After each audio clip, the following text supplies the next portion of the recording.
common pass di mana satu tim NGID bergerak ke arah Memot.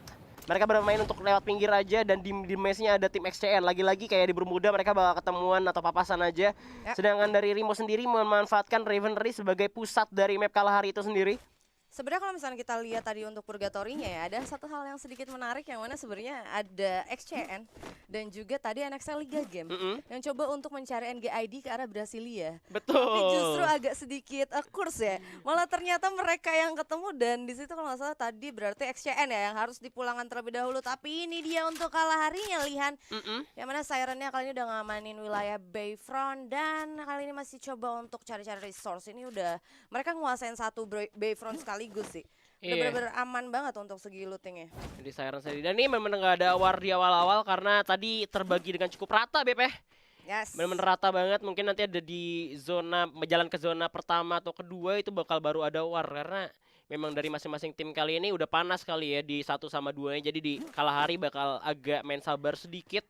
Oski-doski, tapi kali ini pasif atau aktif Bung Lihan? Waduh, tapi yang emang mencondong banget ya dari tadi dari poin grupnya sendiri memang dari 3 tim tersebut ya, Bonafide, Siren sama tim NGID sih bener-bener kayak kelihatan banget itu condong itu mereka itu memang kayak mendominasi. Cuman dari XCN sendiri memang bener-bener pengen jatuhin banget NGID karena mereka sendiri satu grup gitu, satu pot. Jadi kalau misalkan mereka pengen nyusul, mereka harus tusunin NGID di setiap match menurut gua.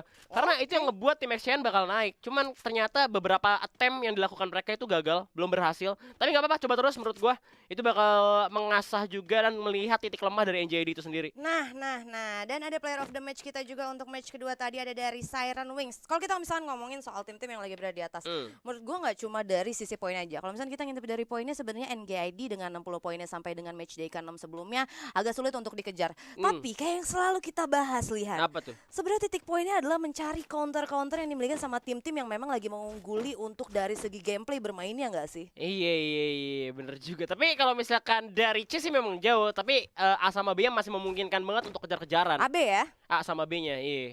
Oke, walaupun sebenarnya tadi dari Siren sendiri juga masih masuk ke arah dari late game-nya. Dan ini untuk standing ronde keduanya Lihan yang mana ada NGID Esport dengan 35 poinnya. Dan ada Bonafide Esport juga dengan 23. Dan ada dari Siren Esport dengan 22. Ini jauh dari sekali ya dari yang sering kita lihat. Yang mana kali ini 1, 2, 3-nya adalah dari grup yang berbeda. Iya, berbeda juga. Dan juga NGID bener-bener ngamanin placement point banget sehingga mereka dapetin 7 poin tadi ya. Karena dapat 6 tambah 1 kill juga jadi 7 poin, mereka masih bisa ngamanin 35. Sedangkan dari Bonafide yang habis buya langsung menempatkan posisinya di posisi kedua dan ada Siren juga di posisi ketiga. Siren NXL poinnya sama Siren nih. Jadi emang masih benar-benar harusnya terbuka sih untuk 3 match terakhir kali ini untuk kayak misalkan dari segi dari grup A-nya ya dan juga grup B-nya kalau misalkan dari di peringkat keduanya kayak misalkan dari Echo Unite dan juga West Bandit ataupun dari Rimo The Pillar dan juga JRC mau coba untuk catch up ke arah atas. Masih ada kemungkinan untuk 3 match terakhir tapi kali ini Echo harusnya bakal ketemu sama tim lain Lihan. Udah ngelihat aja tapi bakal mundur lagi, cuma buka krono doang, dia ngasih info sama kawan-kawannya bakal ada musuh di arah depan yang kita harus siap-siap, jadi mundur dulu balik ke confinement yang dimana itu lebih banyak buildingnya dibanding depannya itu yang benar-benar open field. Jadi buat rotasi sendiri kalau misalkan memang masih ada zonanya di sini dan lootingan udah cukup sadai bisa buat perang atau nge-steal kill, kita tahan dulu aja. Karena masih bahaya banget, sampai sekarang pun belum ada fight di early, belum ada fight atau tim yang tumbang belum ada. 48. Kalau hari ini bukan kalah hari Anda. Ya? Iya, karena gue udah kelihatan dari 2 match tadi udah panas. Jadi kemungkinan untuk mereka panas lagi di Kalahari itu agak kecil banget. Apalagi ada launchpad di sini. Jadi bisa banget lu buat main lebih santai, buat main di luar zona, abis itu masuk nyusul zona pakai launchpad. Itu bisa banget terjadi di Kalahari ataupun Bermuda gitu. Oke, jadi benar-benar kayak udahlah kita ikutin arusnya aja. Zona ke-1 jalan, hayu. Zona kedua jalan, hayu. Pokoknya zona hayu ketiga jalan, hayu. Baru zona keempat. Nah, udah gak bisa hayu-hayu. Pokoknya gasken lah pokoknya. Karena kalau misalkan ngomongin dari zonanya juga nih, Kalahari itu zonanya benar-benar cepet banget tutupnya. Nah, zonanya benar-benar cepet banget tutupnya. Jadi emang mereka rotasi juga harus cepet juga pastinya. Tapi NXL Liga Game nampaknya sudah melihat keberadaan dari tim Siren yang juga melakukan rotasi di jalur yang sama. Kali ini Siren bakal coba untuk defense terlebih dahulu karena udah dapat info di mana NXL Liga Game sedang memantau mereka. Yes, yang mana sebenarnya tadi berarti dari Sirennya belum sempat notice, tapi ternyata dari Matnya sendiri sempat ngopen badan. Jadi kali ini dari Sirennya udah notice, kita bakalan lihat yang mana harusnya deketnya mereka juga ada JRC, Lihan. Iya, seharusnya JRC ini bisa datang dan ngejepit Siren di waktu yang tepat banget biar Sirennya kena sandwich. Tapi Cupai terkena tembakan yang cukup perih juga di arah belakang. Tapi Siren bakal coba untuk bergerak juga kali ini ke arah atas. JRC Justin dan kena tembakan oleh tim dari JRC. Agak sulit karena depan belakang ada musuh. Yes, nggak bisa running dalam posisi yang kayak gini. Gue rasa dari Siren mereka harus bisa punya komit, entah itu mau coba ke NXL ataupun ke arah dari anak-anak JRC. Tapi kali ini Siren juga udah dapetin obstacle yang mereka dan bahkan coba open fire harusnya ke arah JRC ya. Iya, tembakan dari Wings juga bakal coba di spam aja ke arah tim JRC kali ini yang dia ada di atas tower dengan woodpeckernya. Masih terlalu jauh dan ada tempat yang cukup defensif pastinya, kuat defense-nya di arah tower. Jadi memang dari JRC sendiri diemin aja, kita jongkok aja gitu kan, gak bakal kena damage juga dari Wings. Malah Wings yang buang-buang peluru. Nah, eta ieu mah moal bisa diras. Apa itu artinya? Nggak akan bisa dimajuin. Nggak akan bisa dimajuin. Soalnya dalam posisi yang kayak gitu, kita bisa lihat ya.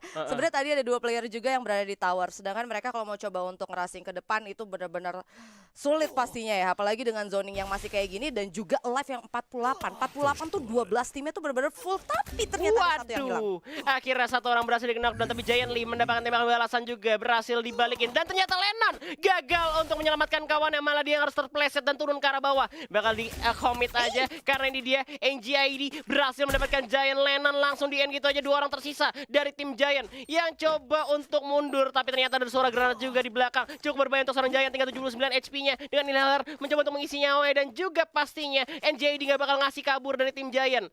Yap, tapi di sana sama juga terjadi perang di arah Bonafide, tapi ini ada West Bandits ternyata di belakangnya. Oke, Loh, opalnya bakal di end gitu aja karena Igoy harus terjatuh lagi, tinggal Opal sendirian bakal coba untuk mundur terlebih dahulu. Sedangkan Giant Opal ternyata harus tumbang juga dan harus puas di posisi 11. always ya, anak-anak dari Giant masih belum perform maksimal kali ini. Walaupun tadi kesisa 2 player, mereka juga sempat ke spot juga sama musuhnya juga. Dan gue rasa tadi mereka ngambilnya dari sisi luarnya itu sendiri, jadi sangat disayangkan. Kenapa, Lihan? Gua tuh ngelihat notifnya tuh NGID yang nge-kill. Ternyata dia nge-steal kill dari kiri. Yang ngejar mereka itu West Bandit ternyata. Tapi NGID dapat killnya. Jadi sebenarnya ternyata NJID ngelakuin steal kill Dia ya. steal kill karena dia juga berasal dari arah Mammoth gitu kan, masuk dan juga ternyata itu tim Giant-nya itu terjepit sama 2 tim sekaligus. Sedangkan West Bandits tuh nggak sadar harusnya akan kehadiran dari NJID. Oke, Killnya tapi diambil 1 sama NJID. harusnya kali ini anak-anak dari West Bandit Karena dan nggak spot juga tadi. anak-anak dari NGID juga mereka sama-sama di circle. Kira-kira untuk rotasinya bakalan ketemu atau enggak? Karena kali ini juga masih 1 menit lagi untuk circle bakalan coba untuk bergerak. Tapi ini temponya luar biasa agak sedikit lambat ya. Ternyata kali ini 10 tim 39 player yang live, tadi baru ke wipe 2 tim aja, Lihan. Bener, dan ini udah tinggal 10 tim, dimana dari tim The Pillars juga udah ngirim 1 orang untuk masuk ke dalam zona terlebih dahulu. Sedangkan 2 sisanya bakal coba untuk ngamanin dengan sebuah kaleng tentunya. Oke, menggunakan rotasi. vehicle ya, yang mana harus berhati-hati tuh kalau misalnya lewatin tower yang tadi. Kan baru lu bilang, tapi ada Gustav ternyata langsung Ensegil gitu aja. Dulu oleh gagal untuk menyelamatkan kawannya, dimana KitKat bakal coba untuk aktifin aja sebuah Chrono dan ada Siren juga bergerak dari sebelah kanan. Sedangkan mereka belum sadar ada tim GRC dan KitKat udah kena tembak lagi. Double glow langsung di spawn gitu aja. Tinggal Ejak dan juga KitKat di mana-mana kena tembakan peluru dan tim The Pillars nampaknya kali ini cukup kesulitan untuk masuk dalam zona nampaknya.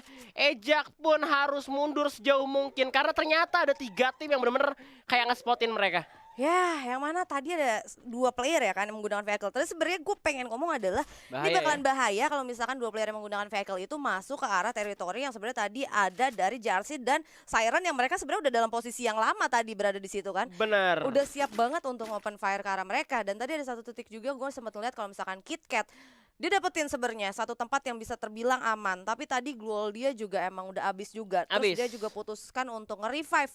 Dan untuk nge-revive juga gue rasa sangat sulit karena open fire tuh udah dari 2 arah. Tapi kali ini Ejak yang sah sendiri harusnya bakalan kelihatan sama para player dari Siren. Aduh nih kayak nggak bisa kemana-mana juga dari Ejak ya, karena di belakang ada Eko juga pastinya. Dia udah lari dari Siren tapi ternyata malah ketemu sama Eko. Kali ini glual langsung dipasang aja oleh Ejak. Coba untuk mundur, ternyata Eko Amore dengan Baretanya berhasil menembus glue wall dari seorang Ejak dan The Pillars pun harus puas di posisi ke-10. Nggak bisa, udah nggak bisa. Bareta. Glual saya tidak cukup. Mungkin Iya. kalau udah langsung pasang glual, pasang chrono juga kali ya. Biar benar-benar untuk antisipasi dari Bareta. Tapi Eko kali ini udah langsung ngamenin 4 kill point, walaupun kita bakalan geser sedikit ke Ren'Gid yang sepertinya bakalan ketemu ternyata finally dengan West Bandit. Rama udah pegang Baretanya lagi kali ini. Bahaya kayaknya nih, West Bandit sudah dipantau aja. Tapi ternyata dari tim Bonafide juga nampaknya dalam kesulitan karena ada XCN di depannya yang memotong jalur mereka. Sedangkan dari XCN Dewa sendiri udah kehilangan seorang Rain. Tinggal Rens, Erzel dan juga Ubed tersisa dari XCN. Walaupun sebenarnya tadi anak-anak dari Bonafide coba untuk ngindarin tim fight yang ada dari XCN, tapi kali ini agak sedikit lebih keras Mentalnya lagi jauh banget lagi tuh zona. karena mereka ternyata anak-anak Bonafide ketika masuk juga temen sama anak-anak NGID, ditambah lagi yang kayak tadi lu bilang zonanya jauh banget. Yes, tapi ternyata Bonafide Fanzons harus terknockdown dan langsung di end gitu ya seorang Mervin dari NGID. Sebenarnya gue pengen bilang tadi pembagian posisi dari NGID bagus banget, tapi ternyata zonanya mental ke bener-bener jauh banget.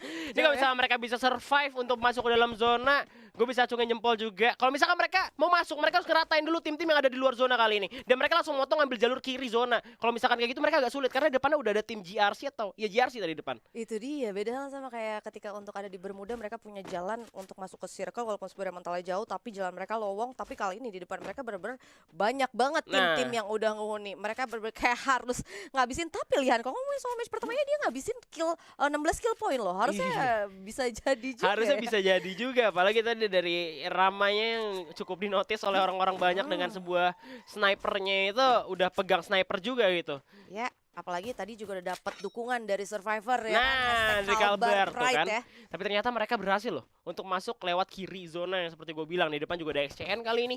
Udah ada tembak-tembakan terjadi juga karena Mervin sudah memanfaatkan satu buah atap untuk vision. Masih mencari perfect angle view juga. XCN bakal dipojokin aja. Posisinya malah kebalik. Kali ini NGID yang malah lebih dekat dengan zona. Dimana ada Bonafide juga yang harus tumbang, yaitu AK kali ini dari Iki. Dimana Jar juga lagi perang dari NSL Liga Game bersama tim Unite. Dimana-mana jadi perang juga. Ternyata tim dari NGID berhasil masuk ke dalam zona. Gak ada yang menghalangi. XCN bakal bergerak juga. Zona udah semakin sakit kali ini, masih ada Rama juga di bagian depan. Glualnya bakal ditembus oleh peluru Bareta seorang Rama NGID. Ternyata Ubed di sana masih bisa melakukan Glualnya, tapi ternyata Ubed cukup kritis nyawanya. Tinggal zonanya. Apakah Ubed bakal knockdown? Yes, ternyata harus terknockdown oleh zona juga. Sedangkan NGID harus segera masuk ke dalam zona. Masih dapat sedikit. Iki di belakang udah kena tumbang gitu aja. Dimana ternyata ada pemain Bonafide yang juga harus tereliminasi oleh sakitnya zona kali ini, baby. Waduh, itu padahal tadi dia dapetin vehicle loh. Iya, Dia iya. dapetin vehicle, Sakit banget tuh, tapi Ray. gue rasa karena resource match juga mungkin gak begitu banyak. Dan itu dia benar-benar harus die, tereliminate di dalam vehicle menuju inner circle. Sangat disayangkan, tapi ini dia. Ini dia jump shot dari anak 10-14-nya. Langsung aja mendapatkan satu main dari tim NSL. Ternyata masih ada Sugik menyelamatkan kawan-kawannya dari tumbangnya di posisi ke-7. Oke, kali ini dari NXL juga mereka udah ngamenin 4 kill point. Dan harusnya berarti ada beberapa tim ya yang emang kesisa solo player, tapi kayaknya 6 tim 21 player yang live. Dan West Bandit yang tadinya hampir aja nyaris kelas ya bersama dengan anak-anak NGID, mereka justru udah ngamenin dari dalam zonanya. Dan mereka dapetin posisi yang bisa gue bilang sih kali ini enak banget sih harusnya. Bener. Dan sedangkan tadi ada NXL di belakang, itu bakal ketemu sama tim Siren harusnya dari warna timnya. Dan juga udah ada beberapa tim juga yang langsung aja masuk ke dalam zona di tengah-tengah kali ini. Dan West Bandit juga bakal coba untuk memantau terlebih dahulu. Tim Eko udah mulai kena tembak kali ini. Dari Gustav juga udah hilang setengah darah. Harus coba untuk memanfaatkan obstacle. Kali ini tembakan dari sniper hampir saja menembus dari pertahanan tim NJD, tapi ternyata masih bisa selamat. Tembakan spam dilakukan oleh seorang Amore kali ini. Dua orang lagi match bakal coba untuk flanking, tapi ada duluan cukup baik dari seorang Amore kali ini. Bakal mundur terlebih dahulu ternyata. Dan ada Plonstar. Ini dia hand cannon dari seorang Amore yang mungkin bisa ngobrak-ngabrik pertahanan dari NJD. Mervin pun terjatuh kali ini. Masih ada Glua lagi. Gustav bakal follow up lagi. Di belakang juga ada JRC yang bakal join to fight. Welcome to the party kali ini. NSL harus tumbang. Maxia pun harus tumbang. Tinggal 4 tim tersisa. JRC ada menjadi tamu berikutnya untuk tim Eko kali ini. Dua orang udah berhasil di knockdown. Sedangkan Gustav berhasil menyelamatkan kawannya. Tinggal Merch dan juga Gustav yang harus memaksa sebutan sutet untuk pertahanan diri. Tapi ternyata tim JRC gak bakal ngasih mundur dari Eko Esport. Oke, yang mana kali ini anak-anak dari Eko Eko Esport udah benar posisinya terpojok banget gue rasa. Dan dari segi jumlah kita bisa Dimajuin, lihat Beb. dari HP juga full banget ya. Dimajuin di jump shot juga 10-14 langsung juga menumbangkan seorang tim dari Eko ya. Max Eko. sama Gustav harus hilang juga dan puas di posisi keempat. Walaupun kali ini sebenarnya anak-anak JRC juga nggak bisa tarik nafas begitu lama karena circle juga udah mulai jalan dan kali ini juga udah zona kelima bakalan sakit banget untuk kalah hari dan ada dua tim depan mereka ada Siren dan juga West Bandit lihat. JRC langsung aja spawn glue wall dulu sambil rotasi masuk. Sedangkan nih tim Siren-nya juga udah sadar akan keadaan dari JRC. Randy berhasil terjatuh oleh Playzone tentunya kali ini. Tembakan lagi dengan sebuah SVD-nya masih bisa ditahan oleh sebuah glue wall dan juga Chrono yang masih ada dari tim Siren. Sedangkan dari tim WB harusnya mereka bakal manfaatin aja. Tim Siren bakal perang sama JRC dulu. Oke. Dan masuk di salah tepat juga, tapi glue wall ternyata melayang kali ini untuk seorang X-Lam. Masih melayang kali ini dan kita bisa lihat kalau misalkan ini bener-bener kayak masih rada-rada full tim semua ya. Cuma JRC doang yang kali ini tersisa 3 player. Tapi kali ini dari West Bandit dan juga Siren masih bener-bener 4 versus 4 lihat. Waduh, dari tim Siren juga ditatakin juga sama West Bandit kali ini. Udah ada granat juga ke arah tim JRC dengan seorang Helen juga yang maju ke depan. Zona semakin kecil lagi, tapi tim Siren cukup terpojok. Dan Helen sedangkan dengan kawannya mereka itu ngebagi tugas ya kali ini ya. Dari Alpha juga dalam setengah darat yang masih bisa bertahan juga. Kali ini bakal masuk lagi. Dari JRC yang sudah mengamak 5 kill. Bakal coba untuk maju dulu perlantai pasti ke arah depan. Coba untuk melebarkan sayap. Di balik Luo bakal diajar lagi. Ternyata Romi gak bisa bertahan lagi. Adaji dengan 18 sama 7-nya gak bisa nemuin lawan. Pelurunya miss kali ini. Bakal di jump shot sampai X-Slam. Tersisa lone survivor untuk JRC. Tim Siren Esports pun gak bisa bertahan. Dan kali ini tim West Bandit takes the booyah untuk game ketiga kalah hari. Untuk